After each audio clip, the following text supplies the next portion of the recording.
Hi everybody, this is Osprey Eye from mychartcoach.com, and in this video we're going to take a look at the cannabis sector. All right, let's look at ticker symbol MJ here. This is the Alternative Harvest ETF here. So basically what we have is it's been under major pressure, the cannabis sector. Look at this big volume spike on Monday. There was a big volume spike, and then it's proceeding to head lower. Usually that's not a good sign. You want to see the volume spike and then it push through resistance to signal that it's bouncing. So it's going the opposite direction. You could see here this was a major support level that broke on Friday. So that does signal more downside risk. I'm thinking this gap over here from August. You can see there's a gap between low of day here on the the 17th, and then high of day on the 20th. You could see a drop down here to about 27.25, or so. Fill that gap, and that could be a setup for a technical bounce. At 28.10 here, it's very close to that level. So I would say in the next, later this week, if the share price keeps heading lower, if it comes down there and tests that 27 support zone, a gap fill could be what this sector is looking for to get a bounce going, get a bounce and a reversal. Okay, so we're going to keep an eye on that 27 level for MJ. Let's take a look at Cronus Group. This has been the shining star as the sector has been under really mad pressure. Cronus Group has actually been in an uptrend. The news came out. I posted that in the last video that Altria was looking to buy them. They also were looking at APHA, and APHA is in the gutter, and they were looking at TLRY as well. So it's not like it's a done deal that they're going to be teaming up with the maker of the big cigarette maker. But the bottom line is it was good for the share price, and people bought it up on Monday when the news came out. You could see it ran up here near $12, and what it hit was the descending resistance line. You could see the high in September, and then the high here in October. This is the high close, and then that set up this descending resistance line. You could see on Monday it hit right at that level and pulled back, trading above 1150, then dropping below. That was a signal to lock in gains if you're a temporary trader. What's going on now is there's this black candle, okay, and it's floating above the upper Bollinger Band. There is a good chance that the candles will work their way back into the bands, and so what you want to see if they do work back into the bands is EMA4 at 993. You want to see that hold. If that were to break, you could see it drop down to the 50-day simple moving average at 923. It needs to stay above this green line. As long as the green line is holding and it's staying above the middle Bollinger Band and the 100-day simple moving average down here, this new uptrend should continue. Okay, but it has to break through 1150 resistance. If it fails to get to this 1150 and 1175 resistance zone, that would signal it's consolidating in this area. If it breaks above 1150, then you're looking for a possible run up here to 1275, and then up here at 1370, right around 1375, and that's the high close level from back here in September. And so that would be on if the support holds and the uptrend continues, that would be the eventual target. If it breaks below EMA4, that's going to put the 50-day simple moving average on deck. If it breaks below that level, then it could pull back like the other stocks in the sector. Now let's look at Cronus Group on the 15-minute chart. You can see it created this descending resistance line here, and notice how it failed to break above this line into the close. Now that's lined up with the middle Bollinger Band at 1077. So fail to get above 1077. That's going to be your clue that it could possibly take a breather. It needs to hold 1060. That's this. Notice this descending support line. It traded in a very tight range on yesterday, and so if it breaks below that level, you're looking at 1033 as the next key support level. It needs to hold that 50 simple moving average. For bullish stocks, many times they'll come down and hit that 50 simple moving average on the 15-minute chart, hold support and bounce and head higher. If it were to come down here and hit this level and drop below, that's going to be your clue. Okay, it's breaking down. The bears are now attacking Cronus Group. Look out below because it could come down here into the 9s and test that 100 simple moving average at 963. Okay, let's look at APHA. So APHA came out and defended themselves here yesterday with a statement about the short seller. They're claiming that the short seller is full of it, and they're just using it for to benefit for their own personal financial gain. And then if you look here, they even APHA came out and bought $3.1 million of the company's stock. I don't know if that's out of their own personal money or if they use the company's money to buy that. That would be pretty incredible if they had $3.1 million of their own funds, the management team, to buy the company stock. That would be interesting in itself. Or did they use the company's own money to buy the company stock? Yeah. Just very curious about this part. Where did that 3.1 million come from? But that does show that they think that the support, the share price has value, and that this, they're trying to say that this is BS. And so, I'm not sure about the Latin American thing. I don't know about, or the LATAM acquisition. I don't know about the Jamaica and the other acquisitions or that they had made, whether or not the short seller is correct or not. All you can really do in this type of situation is follow the charts. It's just there's a lot of red flags here, but there's also a lot of signs that this could have a technical bounce.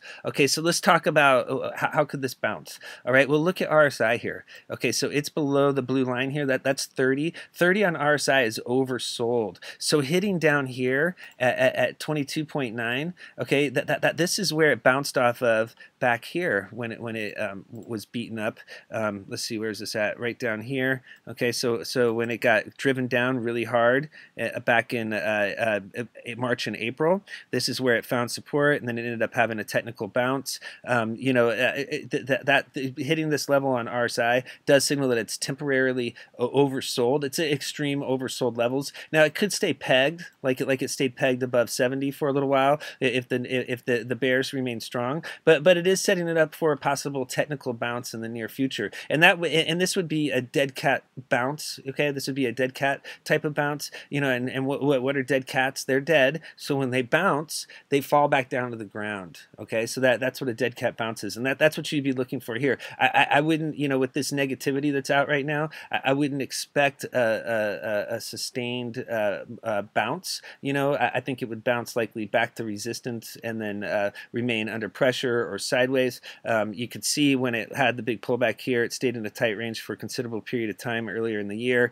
Right now, you're looking at two gap downs in a row. So there's a big gap between these two candles. You can see the space in the chart, and then there was a big gap down between Monday and Tuesday. And so what you want to look for now is a potential third gap down, because three gap downs in a row that would set up a bullish three gap downs reversal pattern. And just going back to the very beginning of Japanese candlestick charting, three gap downs is a very old pattern that has historically for hundreds of years have proven to be correct. And so if you go way back into the rice trading back in the 1700s, the three gap downs is a very strong pattern. So if you see the third gap down, be on the lookout for a technical bounce, possibly Friday or Monday.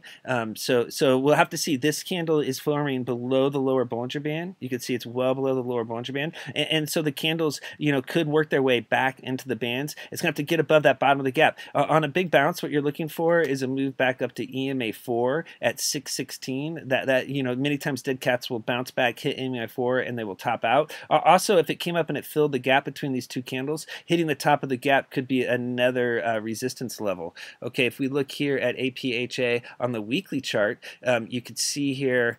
What did we? Yeah, this one. No, it's below all the gaps. What you can see here is it's below the lower Bollinger Band, so it's extreme oversold levels. Many times when that happens, the candles will work back into their bands. If it does drop lower, what you're looking for is the support over here. There was big support, and then the low from back in June of 2017. It's hitting support right now in 450. You can see there was a lot of trading in this zone. You can see the zone was holding back in 2017 before the takeoff, and so it's going to be really important that it stays above 450. If 450 holds, it could get a technical bounce going.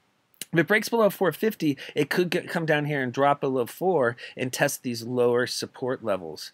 Okay, and one thing I wanted to point out was this big volume spike. Check out how big the volume is this week. Now usually when you have a big pullback and then you see a giant volume spike at the bottom of the chart, that's a setup for a technical bounce. Okay, many times you'll see either a large volume spike at the top of a run, similar to right here. You can see there's this is the top of the run, and then you've got the volume spike. spike, and then that signaled the top, and then it pulled back. Well, the inverse of that is at the bottom. At the bottom of a run, if you see a big volume spike, many times that signals it's setting up for a technical bounce. This is insane volume, 65 million. This is the most volume in the history of the company. Now the question is this people running for the exits? You know, are people believing the short sellers and they're going to be heading out of this, and everybody's just cashing in and getting out as quickly as they can because this is heading much lower and going to be dropping down into this 2-3 range from back in 2016? Or are people catching a falling knife down here and people are loading heavy for the technical bounce? We'll have to see how this plays out. Right now it seems like people are exiting, but then you do have the information about the insiders that are buying. A lot of people could be seeing this as a opportunity after trading up here at $20 earlier in the year and coming down to $4.15. You know, you're going to have bottom feeders, and so you just need to follow the charts to play the bounce. And so what you want to do is watch the 15-minute chart. You can see here it closed bearish into the close. There was this sideways channel. This is the trading action from yesterday, and then the close below this horizontal support line that does signal more downside risk. Okay, it failed to hold support going into the close. That's usually not a good sign on a volume spike. So that means that people were still selling. They're still trying to get out into the close. What you want to see is that low from yesterday hold. You don't want to see it drop below 440. I know it's just above 440, but basically if you see APHA trading below 440, that's going to signal more downside risk. I think it has a good chance of gapping down again tomorrow. This is a perfect kind of 3-gap down setup. You can see there's a gap here, and then there's the gap here. Okay, and so a run up to 560 would fill the gap. So if it does bounce, what it has to do is get above the middle Bollinger Band at 476. If you can get above that level, then you have the bottom of the gap, which is always tough to break at, like, it looks like 519, and then you have the 50 simple moving average at 541, and then the top of the gap at 560. So there's going to be some tough resistance here to bust through in order to even just get a small bounce going. Okay, let's look at TLRY here. TLRY is under pressure as well.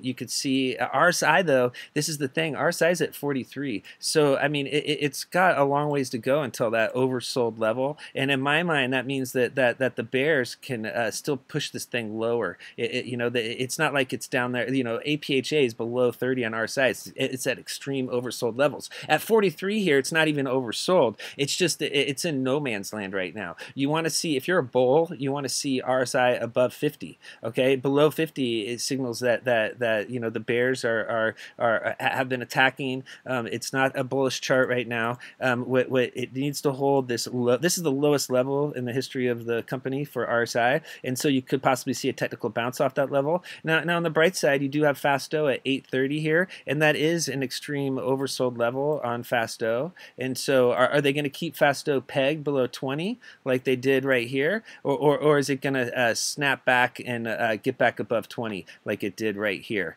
You know, that's what you have to look out for. If it snaps back and gets it back above 20, then the bulls can push it higher. If it stays pegged below 20, that's going to be a signal of more consolidation. So keep an eye on Fasto bulls. You want to see that above 20. You know, look at Friday's volume. I mean, we're talking about, or I keep on thinking, it feels like this is a weekend, you know, because they're not used to having Wednesday off. But yeah, yes, check out the volume from yesterday. I mean, that was the lowest volume day in months, since way back here before the August run, basically. You know, you have to go back here to see the last time that it had volume that was this low. So that is very interesting. And notice it did have better volume yesterday when it was slightly up. So it seems like people are trying to hold it here. Now the red flag is it did close below support. In the last video I showed it needed to hold this low close support level. And breaking below that does signal downside risk. If it drops below 100, it could come down to the lower Bollinger Band at 93.82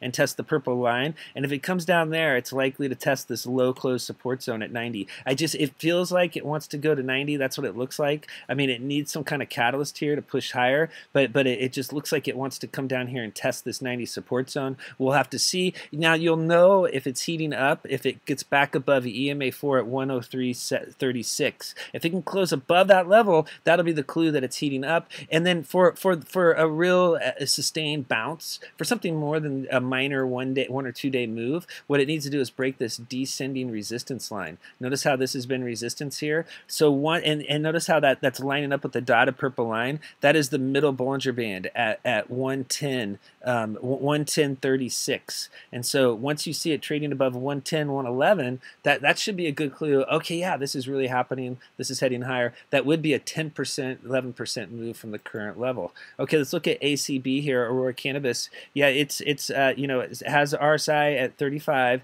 So on prior pullbacks, it's gone down below 30. So it still has a way to go. It even hit just about 30 on this pullback here. And so you always want to be looking at where's RSI. How much room would it have to push before it gets to those really oversold levels. This is a level where it's bounced off of in the past. You can see here, it's bounced off this zone. And so it's trying to hold this support zone here. If it breaks, it could come down there and test that 30 level. You can see Fasto is having a hard time getting above 20. You can see they have it down here. It keeps failing to get above 20. Has to get above 20 for that signal that it's heating up again. Similar to right here. This is what I'm talking about. See how it got above 20? And then that led to the rally, But when it's below 20, that's when it's heading lower. So you look over here. See, this is all this is below 20. That's all below 20. That's why it's risky. You want to see it break above 20 and stay above 20, and that's a better signal that it's ready to head higher. You have to be careful trying to catch the falling knife. Now, in my mind, and I've talked about this in prior videos, and I remember when this gap formed, I posted a video and I said at some point it's going to come back and it's going to fill that gap because gaps get filled. And that's why once this gap was created, all of this was just air. All this was not trusted. I mean, you had other gaps. Look at this gap right here. What happened to this gap? It got filled. What happened to this gap right here? It got filled. Gaps fill, especially for cannabis sector stocks. I mean, historically, they've been penny stocks that have, and that almost looks like a little gap. I'm not sure if that filled or not. But the bottom line is gaps get filled, and this one is likely to get filled as well. If you're looking to trade Aurora Cannabis, I would wait for this gap fill. There's no reason to load beforehand. When it comes down there and fills the gap and hits $5, that could be the technical bounce that everyone's looking for to jump in. What you want to see is the $5 get hit, and then you want to see a white candle form, and then you want to see a volume spike. You want to see a big spike in volume. You want to see it hit 5, get a nice volume spike up here, like 25, 30 million shares, and then that would be a signal that yes, people are back in, they're ready to take this thing higher. They loaded after the gap fill. Keep in mind, a downward gap fill many times is a setup for a technical bounce. Okay, look at Canopy Growth here. So Canopy Growth is, once again, at 37 on the RSI. It's just in no man's land. Between 30 and 50 is kind of a no man's land area on RSI. It has to get above 50 to be bullish and below 30 to really get bearish. When it's trading between 50 and 30 on the downside, it's just a sign that the bears are still in control. Fasto now is back below 20. It's failed to stay above 20. So this broke below the 200-day simple moving average. That's a red flag. Notice how this red line here had been holding.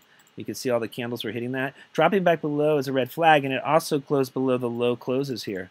And so this broke all of the November support. The close on Friday, or on the close yesterday was the lowest close. For if you go back in November, and then now we're into December, and so it's breaking that November support. That November support was broken. And so when that happens, many times it signals more downside risk. And what does Canopy Growth have? They have a gap as well. There's a gap over here, and this is why I don't like gaps, because gaps get filled, and it makes runs after gaps not as strong. When you're trading Canopy, cannabis sector stocks, maybe a stock like Apple, it fills gaps as well. And then to the upside, I mean, look here, there's a gap between these two candles. So at some point, it's going to come up here and it's going to bounce. And it's going to come up and it's going to fill this gap. And so that's nice. That's a nice target. Once it gets moving to the upside, they could get a run up here to 38 and fill that gap. But right now, it looks like it's heading lower. Now, how could it head higher? It can head higher if it gets back above the 200-day simple moving average at 32.72.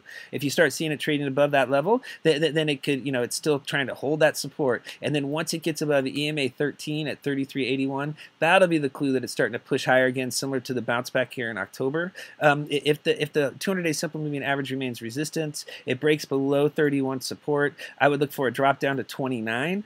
So many times what will happen is it'll come down and it'll bounce off of the top of the gap, and it won't fill. This is a big gap, so it might not come right down here and fill this gap. You know, it could come down, bounce off the top of the gap, and then work back to EMA4 at 32.56. If it closes below the top of the gap level, that would be a red flag, and it could come down here to the 300 simple moving average at 274. And it seems like if they come down and take it to that 300-day simple moving average, they would likely drop it down to 26.50 and just fill the gap. So that is the downside risk with Canopy Growth right now, is it could drop all the way down to 26.50 to fill the gap. You know, so yeah, just be careful if you're trying to catch the falling knife. There's no reason to be a hero here. You know, if you're looking for a longer term entry point, you know, if it came down here and it filled this gap, you know, that could be an interesting level to take new positions for longer term. Canopy Growth is still the #1 company in the world as far as you know, marijuana is concerned.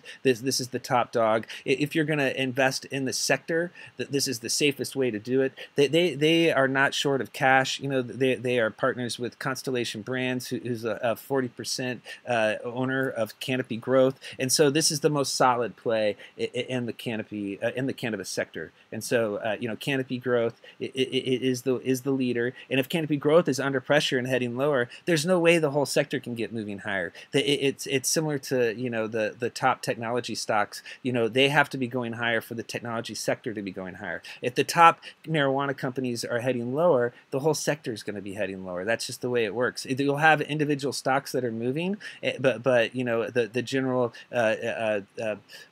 sentiment of the sector will be bearish until Canopy Growth turns bullish, and you know, maybe a gap fill down here would be a catalyst for the sector turning bullish again. Okay, yeah, I know nobody wants to, you know, if you've been holding on to this for a long time, nobody wants to see it drop down to 26.50. But the bottom line is, you don't want to see it running without filling that gap either, because if it runs without filling the gap, at some point it's going to come back and fill the gap again. So you might as well get it out of the way while it's down here. All right, let's look at one more stock here. Let's look at TGODF. This is the Green Organic Dutchman. And yeah, this one's been under pressure as well. Right now it's hitting support.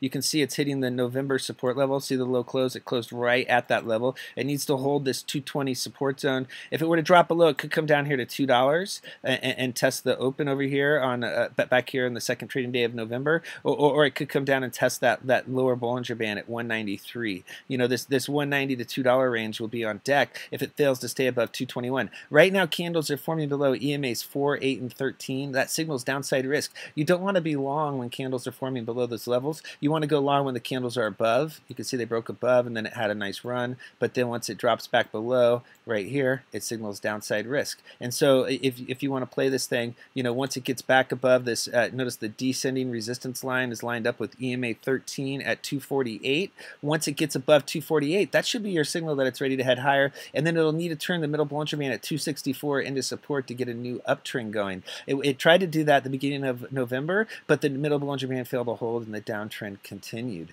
Okay, let's look at TGODF on the 15-minute chart, and you can see down here there was a big volume spike into the close, and so yeah, that looks promising. You know, right at the you know, it's right at the double bottom support level here, or at least the support level from this low close, and yeah, it looks like it with this big spike that some people are trying to play the bounce here.